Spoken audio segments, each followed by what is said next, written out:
Jemi rikthyer në studio, me mua është bashkuar psikologja Aliona Jonuzi. Unë falenderoj shumë që është rikthyer në studio edhe për komunikimet e shpeshta që kemi pasur edhe gjatë periudhës së pandemisë dhe izolimit. Përshëndetje dhe mirëmëngjes Aliona, shumë kënaqësi që je rikthyer në 7:05. Përshëndetje dhe shumë faleminderit për ftesën. Mirë, do të flasim sot për autizmin virtual dhe problemet që jep në të folur. Tani për ta kuptuar më mirë edhe qytetarët të cilët janë duke na ndjekur, çfarë është autizmi virtual? Atëherë, autizmi dhe autizmi klasik autizmi klasik është ai që ne lindim me atë, dhe autizmi virtual është që ne e formojmë atë në ndikimin e kukullave të, për shembull, iPadit, telefonit, televizorit. Nga qëndrimi shumë gjatë me teknologjinë. Fëmijë që qëndrojnë shumë gjatë duke parë filmat vizatimor, domethënë kukullat, fillojnë edhe kanë vështirësinë të folurin ose vështirësi me gjitha simptomat e mundshme të autizmit, që fëmia nuk reagon kur e thrasim në emër, fëmia nuk ka kontakte me sy, ka mungesë për qëndrimi, ka mungesë, domethënë fillon e bën atë ripërsëritjen tipike të reklamave ose të kukullave.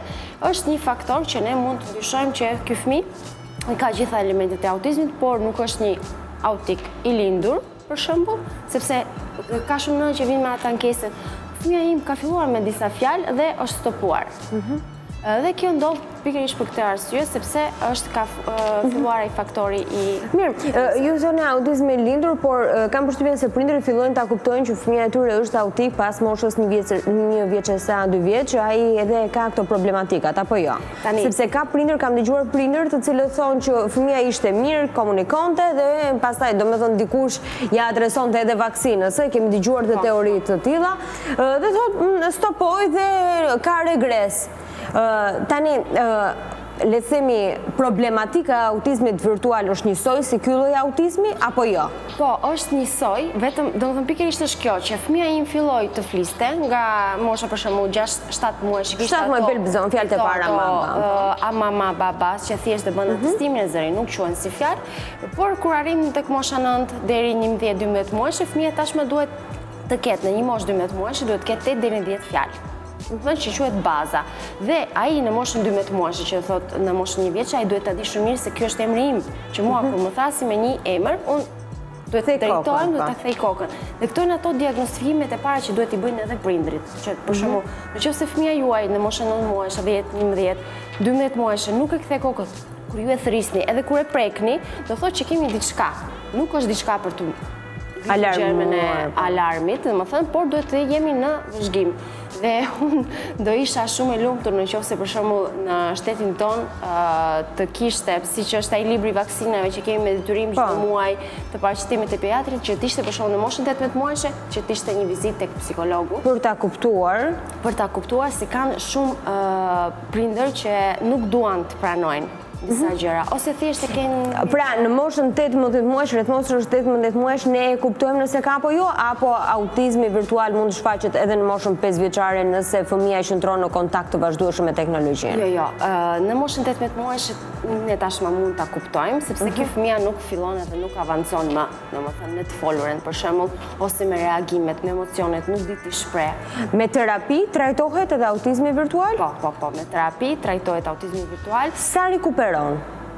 Në qoftë se prindi bashkëpunon, sepse shumë i rëndësishëm bashkëpunimi i prindrit me psikologun, me terapistin, arrim ta ndryshojmë totalisht, domethënë, atë pjesën e elementeve të autizmit, sepse normalisht do quhet një autizëm në elementet të spektrit autik, që fëmia i ka disa shenje, por nuk mund quhet për shembull autik 100%, sepse nuk është autik i lindur, por është kjo diagnozë e re për cilën po flasim ne sot, që është autizmi virtual.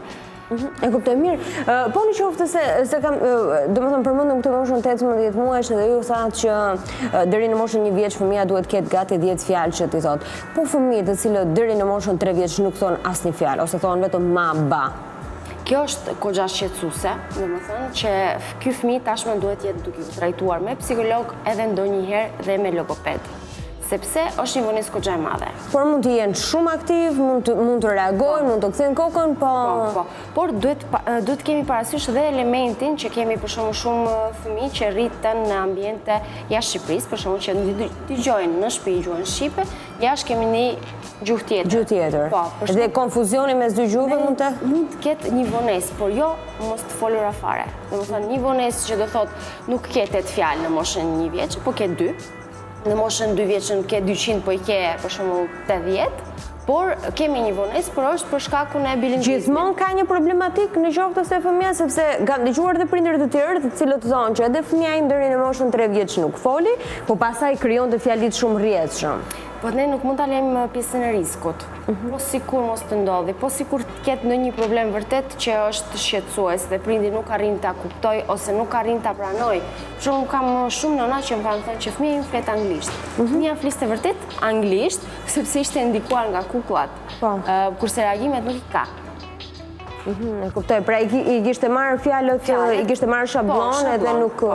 E kuptoj, mirë, është problematik në Shqipëri autizmi virtual? Shumë, sidomos për moshat 0 deri në 2 vjeç, nuk e di pse vendosen shumë shpejt fëmijët para televizorave, para kukullave dhe mamat habiten pse ky fëmia reagon me emocione, me trup edhe me mimik, kur shef këto. Normalisht sepse është diçka me ngjyra, është diçka që lëviz, por është diçka që na bllokon totalisht nga jeta reale dhe ne nuk shohim se si është ai emocioni i lumturisë, si duhet buzëqeshim, si duhet kur mërzitemi çfarë bëjmë, sepse nuk na shpjegon njëri. Ne thjesht shohim një diçka jo reale, domethënë në imazhin që ne shohim përballë. E kuptoj, mirë. Kur një fëmijë ka probleme me autizmin virtual, problematika ti shfaq vetëm në të folur apo ka edhe problematika të tjera? Në sjellje, domethënë që ky fëmia i ka fiks identike ato shenjat të autizmit, që do thotë që ky fëmijë në moment që ne e thrasim, nëse ai është duke parë kukulla ose thjesht duke ecur, ky fëmijë nuk reagon. Kontaktin në sy kur ne i drejtohemi nuk e ka. Më thënë, ka shumë mama që fillon që nga mosha 4 muajsh që lejnë shumë gjatë fëmijët para televizorit. 4 muajsh është merë? Po. Jashteti sugjerohet që deri në moshën 2 vjeç fëmia mos ketë kontakte fare me telefona, televizora, iPad-e. Ne këtu fillojmë shumë shpesh, mua më ka ardhur në zyrë një çift që cilë e kishte lënë fëmijën mbi 8 orë dhe vajza ishte tani 2 vjeçe dhe fëmia nuk fliste dhe i kishte gjitha shenjat e autizmit virtual. Pra, nëse mund të marrim një rast të tillë, pra që qëndrojnë shumë gjatë edhe janë të prekur nga autizmi virtual, nëse trajtohen që në moshën 2 vjeç, arrin të rikuperojnë edhe ky është një fëmijë që kur shkon në parashkollor është njësoj, është normal me fëmijët e tjerë apo jo? Po, nëse sa kohë duhet terapia një fëmie që është të prekur nga autizmi virtual? Unë nuk do thoya që nuk varet shumë nga fëmia në këtë rast, varet shumë nga prindi se sa i strikt do jetë me ato gjërat, me ato udhëzime. Pra nuk duhet t'ia loj? Nuk duhet t'ia lej, të paktën deri në moshën 2 vjeç, ose nëse kemi ardhur në moshën 2 vjeç, duhet të fillojë ajo pjesa e shkëputjes nga televizori nga pak. Kam shumë nëna që drejtohen që unë e vë para kukullave kur e ushqej. Po, por të largojmë mendin që ta hajkolloj. Po, shumë bukur. Okej, do e trajtojmë vetëm në atë moment, atëherë nëse ke të domosdoshme që fëmia të qëndrojë pranë, por jo gjatë gjithë kohës. Okej, unë ja ndes televizorin dhe fëmia nuk shikon kukull, por shikon për shembull këngë të ndryshme për ta dëgjuar shqipe, po prap nuk është ajo pjesa e marrëdhënies ose në komunikimi që ne mund të kemi me një person real. Alena, mund të ketë prindër të tjerë të cilët thonë gjatë kontaktit vazhdueshëm që fëmia ka me kukulla të ndryshme, ka mësuar për shumë të flasë edhe anglisht, apo flet më rrjedhshëm. Mund të jetë edhe kjo ana tjetër e medaljes apo jo? Po, pas një moshe të caktuar. Kur rekomandohet? Kur rekomandohet që fëmia të qëndrojë, le të themi 1 apo 2 orë, 1 orë ose 2 orë ndoshta është shumë, po suppozohet nga mosha 3 deri në 6 mund ta lejmë fëmin nga 1 orë. Domethënë, jo pa shkëputje, sugjerohet që për shembull të jetë 15 minuta, pastaj pas një kohe të caktuar dhe një 15 minuta të tjerë, derisa ta plotësojmë atë 1 orë. Një fëmijë nga mosha 6 deri në 12 vjeç tani do jenë fëmijët e adoleshentës që nuk do i pëlqejnë këtë, po janë 2 orë që mund të qëndrojnë. Edhe për efekte shëndetësore, domethënë që është. Unë e kuptoj që prindrit janë shumë të shqetësuar kur vjen puna tek fëmijët, por a janë bashkëpunues? Jo të gjithë. Në Shqipëri jo të gjithë. Sepse presin që është një telefon që ti sjell tek psikologu dhe psikologu ta rregullon. Fëmia nuk është një objekt cili ne kemi një shkop magjik dhe punojmë me atë. Psikologu qëndron ose terapisti qëndron një orë me atë fëmijë, po 23 orë të tjera. Duhet jetë e njëjta strukturë të mësimit, themi, ose njëjta strukturë e punës, si në terapi, si jashtë. Për shembull, nëse tek psikologu ti kërkon fjalën, derisa ta thotë fëmia ti nuk e jep atë objektin që fëmia kërkon, kurse printi ndonjëherë i dhimbset fëmia. Edhe do shkoj, s'ka gjë, hajt nesër, do filloj nesër. Dhe kjo nesër shtyn, ditë për ditë, diçka që ky fëmia fillon edhe vënohet në atë pjesën e ecurisë. Kështu që nuk varet në shumicën e rasteve për fëmijë. Përveç autizmit virtual, ka problematika të tjera në të folurën e fëmijëve, të cilat shfaqen deri në moshën 5-6 vjeç që kanë përshtypjen kur ai kalon këtë fazën e parë? Po, patjetër, kemi përveç vonesës në të folur që mund të ndodhë jo vetëm për shkakun e autizmit virtual, thjesht mund të jetë një nga karakteristikat e fëmijës që fëmia është pak i vonuar për faktoret nga më të ndryshme. Kemi edhe pjesën e për shembull belbëzimit që mund shfaqet deri tek mosha 5 vjeç.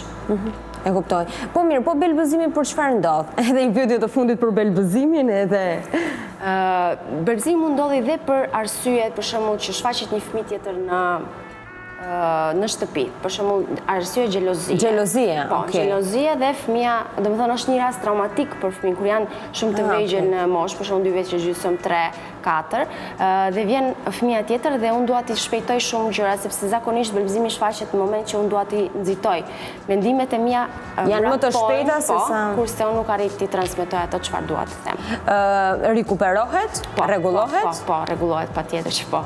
Lehtësisht apo? Po, thjesht do pak punë, domethënë nga ana e logopedia apo në disa psikologu? Raste punon edhe psikologu, por në shumicën e raste merret edhe logopedi. E kuptoj. Ishte shumë kënaqësi. Ishte të mëngjes me mua. Faleminderit edhe shpresoj që takohemi sërish deri në fund të sezonit. Faleminderit shumë.